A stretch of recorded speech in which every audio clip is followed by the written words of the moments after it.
Alors avant de commencer la vidéo, je tiens à vous préciser que je sortirai une FAQ à la fin du mois de juillet car je ne suis pas du tout original, et vous pouvez poser les questions que vous voulez sur l'onglet communauté qui y est dédié. Et pour info, je ne sortirai pas de vidéo du mois d'août et on se retrouvera à la rentrée ensuite après cette FAQ. Voilà, bon visionnage. Bonjour à toutes et à tous, aujourd'hui vidéo où je vais un peu vous parler de Luc Besson et des écoles de cinéma car j'en entends quelques-uns le défendre par rapport aux opportunités qu'il offre avec la sienne. Et parce qu'il faut un peu parler aussi de celui que je considère comme un des pires cinéastes et producteurs français, de par sa façon de faire et de mettre en place des films.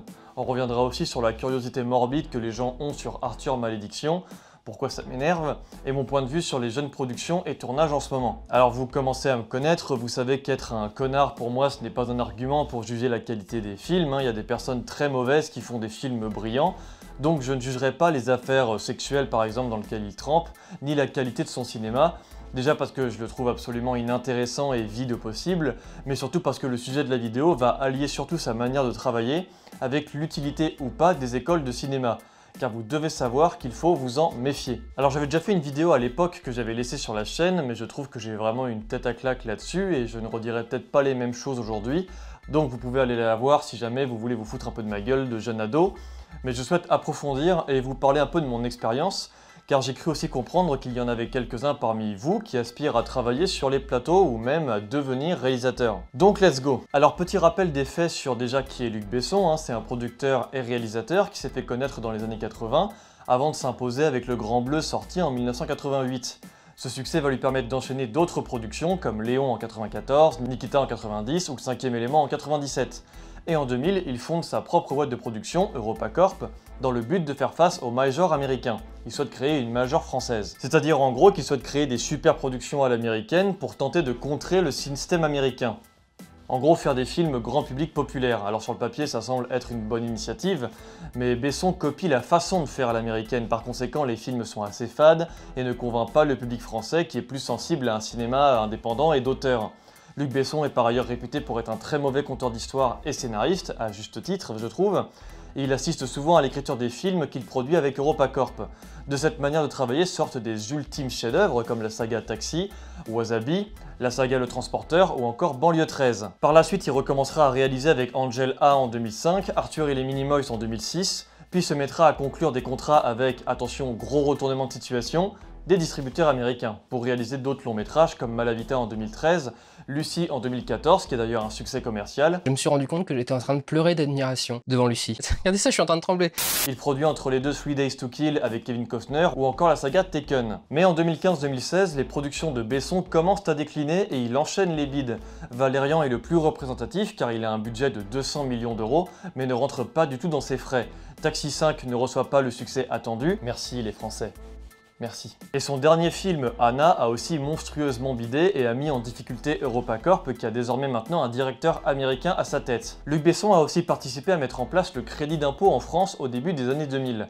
Alors le crédit d'impôt, je vais vous grossir le trait pour que vous compreniez ce que c'est, mais en gros c'est une baisse de l'impôt sur les sociétés correspondant à un niveau de dépenses éligible. C'est-à-dire en gros ce qui va être pris en compte dans les frais de production, donc on en a déjà parlé dans plusieurs vidéos, mais le budget sur les comédiens, l'utilisation des studios, les effets spéciaux, les costumes, etc. etc. Et en gros cette baisse d'impôt est assez intéressante quand on vient tourner en France. Du coup les productions étrangères sont séduites par l'offre et vont davantage tourner en France entre 2005 et 2012, ce qui rapporte des sous au pays. Alors attention, je reprécise que je vous grossis vraiment le truc. Il y a des tas de conditions pour pouvoir l'avoir qui sont très nombreuses et complexes, et le pourcentage a aussi changé au cours des années. Au début par exemple c'était 30% de réduction des impôts. Alors rien de particulièrement cinématographique dans ce crédit, c'est juste un moyen de faire venir des productions étrangères en France, mais les tournages peuvent par exemple ne pas du tout parler du pays, ça peut simplement être pour des studios à louer par exemple, car les studios à Londres sont plus chers. Et Besson l'a défendu pour pouvoir signer des contrats avec des productions américaines dans le but d'amener des stars hollywoodiennes pour attirer le public. Bref, beaucoup de business et la qualité des films n'a pas trop suivi, mais il faut avouer que ça a permis de récupérer pas mal d'argent. En 2008, il lance donc le projet de sa fameuse école, elle s'appelle la Cité du Cinéma et se trouve toujours à Saint-Denis, au nord de Paris. Alors j'y suis allé plusieurs fois depuis que je travaille, car en plus de l'école, il y a aussi une boîte de location de matériel, mais aussi des énormes studios de tournage où sont notamment tournées quelques séries Canal+, comme par exemple Le Bureau des légendes. Et cette école, en plus d'être publique, a l'avantage d'être gratuite, Luc Besson mettant en avant le fait que des jeunes doivent pouvoir avoir accès à des études sans payer une blinde.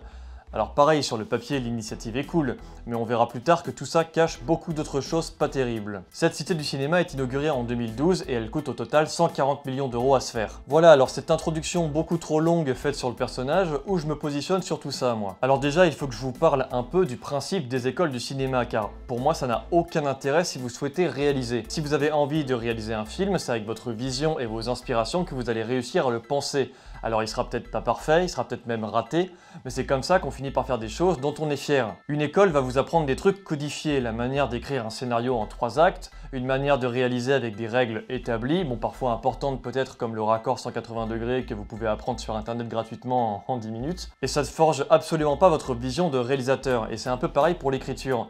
Vous n'avez pas besoin de règles pour écrire une histoire, sortez ce qui vous vient à l'esprit, revenez dessus, réécrivez, construisez ou non, vous pouvez vous débrouiller tout seul, ne suivez pas de règles précises, ça vous handicapera et vous aurez l'impression de mal faire. Ensuite, si vous souhaitez bosser sur les plateaux de tournage, c'est un peu différent car il y a plein de manières d'essayer de commencer à travailler sur des plateaux. Ça peut être via des contacts que l'on peut trouver sur différents sites, il y a notamment cinéaste.org, le plus connu, qui tous les 3 jours vous envoie un mail avec toutes les annonces publiées, les recherches. C'est une idée reçue que de penser qu'une école vous amènera forcément à travailler sur des tournages. Par exemple, l'école que j'ai faite ne m'a jamais proposé des trucs intéressants pendant mes 3 ans d'études. Le seul tournage que j'ai fait était pour un clip publicitaire où j'ai fait de la régie de 10h à 4h du matin le lendemain. Aucun rapport avec tous les autres tournages que j'ai pu faire niveau ambiance. Et puis évidemment, ce n'était pas payé. De plus, le directeur, un énorme escroc qui n'a jamais fait de cinéma de sa vie, nous menaçait de nous virer si on loupait des cours pour des opportunités de tournage professionnel. Vous voyez le genre? Et cette menace arrive dans certaines écoles publiques, ça n'a aucun sens, surtout au vu de prix de certaines. Les écoles privées, bien sûr. Après, l'école de la Fémis garde une bonne réputation, par exemple, pour les jeunes directeurs et directrices de la photographie. La seule chose que peut vous apporter une école de cinéma, c'est des connaissances un peu historiques, techniques selon les écoles, et aussi des rencontres, évidemment, avec d'autres élèves. Et c'est vrai que ça peut être un petit tremplin. J'ai fait mon premier tournage professionnel en stagiaire machinerie, grâce à une élève qui m'a filé le tuyau. Et c'est comme ça que tout s'est lancé ensuite pour moi, mais jamais l'école ne m'a aidé. J'insiste là-dessus car il y a des écoles privées qui proposent des inscriptions sans diplôme, donc sans bac obligatoire pour séduire, par exemple, les futurs élèves qui ne l'auraient pas eu, mais concernant la réalisation, vous n'apprendrez jamais à devenir réalisateur dans une école de cinéma. Ne mettez pas d'argent dedans. Alors du coup, l'école de la Cité de Besson, on pourrait se dire que, comme c'est gratuit, il n'y a finalement que les avantages, comme par exemple rencontrer des élèves, voir les progrès techniques, etc. Mais il n'y a pas que ça. J'en viens au point qui concerne un peu indirectement Arthur Malédiction et Luc Besson. Je vais vous raconter une histoire. Il y a 3 ans, une directrice de la photographie avec qui je bosse souvent s'est vue proposer de faire le clip de la chanson originale de Anna, donc le dernier film de Luc Besson, qui allait sortir quelques mois plus tard. La réalisatrice était une élève de l'école. C'était pareil pour le clip de Valérian, mais le chef opérateur était Thierry Arbogast, qui était un professionnel, mais il n'y avait que des élèves qui travaillaient avec lui. Là, c'était ma chef qui débutait encore un peu dans le domaine. La réalisatrice a eu ce projet par sélection. En gros, il y avait des élèves sélectionnés par Besson et le directeur de l'école pour réaliser le clip. Elle a été retenue, elle a alors écrit une histoire, fait en storyboard, c'est en gros un découpage dessiné, les plans qu'elle imagine en dessin, et elle a collaboré avec Eric Serra, le compositeur principal de Luc Besson, qui avait composé la musique. Avant de commencer le tournage, on apprend avec ma chef que toute l'équipe n'est pas payée, donc nous compris, et que nous avions un budget de 100 € pour louer du matériel. Donc c'est compliqué de s'en rendre compte quand on n'est pas dans le milieu, mais avec 100 €, on n'a rien, pas de caméra, pas d'optique, pas d'accessoires, pas de lumière. Bref, on est assez surpris vu qu'il s'agit quand même d'EuropaCorp. Alors on contacte le directeur qui nous dit que bon, les élèves doivent apprendre à se débrouiller par eux-mêmes, qu'ils n'ont pas d'argent, ils sont en galère, etc. Enfin bref, on lui explique que nous, on n'est pas des élèves, que nous sommes des professionnels et que s'il ne nous donne pas le budget conséquent pour le matériel dont nous avons besoin, on sort un vieux réflexe et on tourne dehors. Ni une ni deux, le directeur nous a débloqué 4000 € de budget pour louer du matériel. Premier contact donc assez lunaire, ils ont l'argent mais ne veulent pas le donner apparemment. Ensuite, concernant le salaire, je me renseigne un peu, et dans la convention collective, la loi impose que les personnes travaillant dans les studios d'EuropaCorp doivent être payées. J'envoie cet article à ma chef qui relaie ça au directeur de l'école, et là tout pareil, notre salaire est débloqué. En gros, si on n'avait rien dit, on aurait travaillé bénévolement, de façon illégale, avec du matériel qu'il aurait fallu chercher gratuitement. C'est quand même assez abusé. Bon, sinon le tournage se passe très bien, il n'y a pas Luc Besson sur le plateau, mais Eric Serra est présent et il est plutôt sympa. Il nous propose même sa maison pour la soirée de fin de tournage. Et le montage commence, la réalisatrice n'est pas payée pendant qu'elle le fait, et finalement Besson annule le clip. Pourquoi? Parce qu'une ado de 14 ans danse dedans. Et avec ses problèmes actuels d'agression sexuelle sur mineurs, il refuse, lui et sûrement son agent aussi, de diffuser un tel clip, ce qui est dommage car moi je le trouve plutôt réussi, en tout cas il est mieux que son film de merde. Bon, on s'énerve pas, on s'énerve pas, on s'énerve pas. Et si ça vous intéresse, il y a quand même un clip officiel sur YouTube qui a été en fait tourné complètement à l'arrache, une fois que la production s'est rendu compte que Besson ne voulait pas du clip que nous avions fait. Alors le morceau est toujours composé par Eric Serra, il s'appelle I Am Criminal, et il est interprété par sa fille, Mitivai Serra. C'est une jeune danseuse, mais aussi une jeune chanteuse, mais dans ce clip officiel-là, vous remarquerez qu'elle chante de manière très figée, alors que dans le clip que nous avions fait, il y avait toute une mise en scène sur le fait qu'elle soit danseuse, donc c'était élégant, jamais sexuel, quoi. Donc le clip qui est sorti actuellement est beaucoup plus classique et beaucoup plus normal, quoi. Et sur le tournage d'Anna, un an plus tôt, j'étais allé faire quelques jours de renfort lors des journées à plusieurs caméras, et quelle n'a pas été ma surprise de constater que des étudiants occupent des postes très importants. Pas en stage, ils faisaient un boulot de malade, payé 0 €. Et il en est de même pour Arthur Malédiction, tourné pendant la période de confinement, avec pratiquement que des étudiants sur le plateau. Et pour finir, voici un petit témoignage anonyme que je vais vous partager. Étudiante en scénario à l'école de la Cité en 2020, le créateur de l'école, Luc Besson, nous propose un concours de scénario inspiré d'un de ses films, Arthur et les Minimoys. Tous motivés, nous formons des groupes, car le directeur, réalisateur, producteur, scénariste, etc. ne veut que 6 projets, pas plus. Le confinement tombe. Après 2 mois sans nouvelles, on nous prévient que nous n'avons que 2 jours pour rendre des dossiers de production. Donc 15 pages avec synopsis, pitch, personnages, moodboard, etc. Nous sommes à la fin du premier confinement. Les délégués ont la charge de gérer de l'organisation parce que l'école ne veut pas avoir à gérer ça. On nous prévient que nous devons nous rendre sur Paris par nos propres moyens pour présenter nos projets au créateur de l'école, au grand maître suprême devrais-je dire. Il y a une espèce de culte du mec dans l'école en plus. Nous avons une semaine. 3 jours avant la date prévue, on nous appelle en catastrophe pour nous dire qu'on passera le jour même en visio et pas en face à face. La plupart des élèves s'étaient déjà rendus sur Paris. Après nous avoir entendus rapidement, nous sommes convoqués et Besson qui nous expose la situation. Il ne garde aucun projet de scénario, il va l'écrire lui-même et au passage nous fait signer un contrat de cession de droits d'auteur pour un forfait de 200 € à peu près. Ce contrat nous intègre dans un pôle de contributeurs qui nous permet de participer à des réunions de scénario. Il s'avère que pendant ces réunions, nous ne pouvions rien dire sur le scénario mais juste rendre une bible des différents personnages. J'assiste aux dernières réunions d'écriture, je décide de ne pas participer au tournage et je préviens la production. Je demande un papier attestant de mon retrait. Je ne reçois rien. Je précise que je suis allé au bout des sessions d'écriture. Au milieu de l'été, j'apprends que tous les autres élèves scénaristes ont été payés pour leur travail, sauf moi. Je suis surprise parce que le contrat que j'ai signé ne m'engage pas pour le tournage mais pour l'écriture et j'ai attendu la fin du pôle de contributeurs pour quitter le projet. J'envoie un mail au directeur de l'école qui me répond que j'ai quitté le projet et qu'il y a rupture et que je suis presque gonflé d'envoyer un tel mail. Je lui réponds que le contrat ne concernait pas le tournage et que j'aimerais un papier qui atteste qu'il y a rupture pour l'écriture. Aucune réponse. Les contrats sont blindés pour qu'on ne fasse rien bien sûr. Est-ce que j'ajoute que nous avons depuis la rentrée seulement 2 ou 3 heures de cours, en retour sur nos écrits, toutes les 2 semaines. Je pense pouvoir dire que cette école m'a appris à me débrouiller par mes propres moyens, à rester fidèle à mes convictions et à savoir avec qui je ne travaillerai jamais. Mais elle ne m'a certainement pas appris à écrire et je partirai avec un diplôme qui ne vaudra pas grand chose, diplôme qu'on reçoit par mail. Je suis aujourd'hui dans un centre de scénaristes où on apprend à comprendre des contrats d'auteur et je réalise la malhonnêteté de cette école et ses créateurs. Le film Arthur Malédiction sort bientôt, j'espère que d'autres témoigneront pour mettre fin à cette omerta. Quand j'ai remarqué cette forme d'esclavage moderne que se permet la Cité du cinéma, moi je me suis posé une question. Êtes-vous prêt à passer 3 ans de votre vie, même gratuitement, à travailler dans une école qui ne vous apprend pas grand-chose et vous exploite, sans vous garantir de travailler sur des plateaux professionnels? Ne vous fourvoyez pas, l'école de Besson est comme les autres et ne vous montrera jamais à quoi ressemble réellement un plateau. Son école est un marché d'esclaves qui attire des pauvres étudiants qui n'ont pas d'argent et qui rêvent de réaliser. Il s'en sert pour réaliser ses propres projets, sans jamais les payer ni être reconnaissant. L'ambiance qu'il y a sur le plateau de ce mec est d'ailleurs souvent assez gênante. Je rajoute aussi un truc concernant ça d'ailleurs, ne vous faites pas séduire parce que vous voyez au niveau du matériel.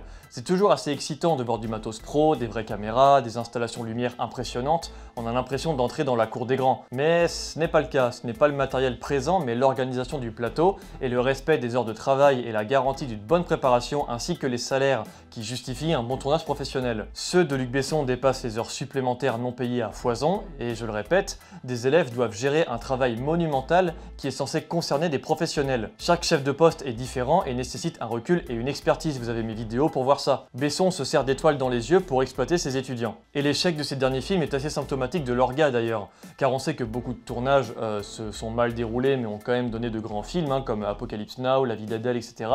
Mais Besson n'est pas un grand réalisateur.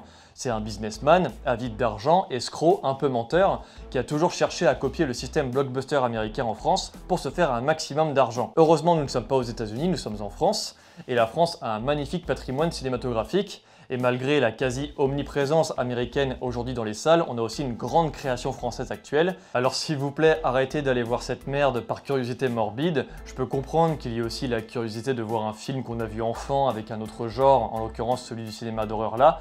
Mais maintenant que vous savez que c'est mauvais et que c'est assez unanime, utilisez cette curiosité pour aller voir des bons films, ou même des comédies un peu potaches, mais où vous savez que vous allez pouvoir vous marrer. Moi je trouve qu'il y en a un peu marre de ces gens qui arrêtent pas de dire que le cinéma est cher, mais vont payer pour voir des merdes juste parce que tout le monde est unanime, et vont ensuite clasher le cinéma français. Évidemment que c'est pourri au vu de comment s'est déroulée la préparation, et là je m'adresse à certains élèves qui le défendent. Je vous assure, pour travailler dans le milieu et pour avoir travaillé pour EuropaCorp, c'est de l'esclavage moderne. Donc faites attention à vous, ne tombez pas dans le piège. Si vous souhaitez bosser sur des tournages professionnels, je peux même vous filer quelques contacts pour vous faire la main. Je vous assure que ce sera infiniment plus sain que de tenter une école soit hors de prix, soit dirigée par des escrocs. Alors je sais que j'ai eu de bons retours de certaines écoles, par exemple 3IS, si certains l'ont fait, n'hésitez pas à témoigner.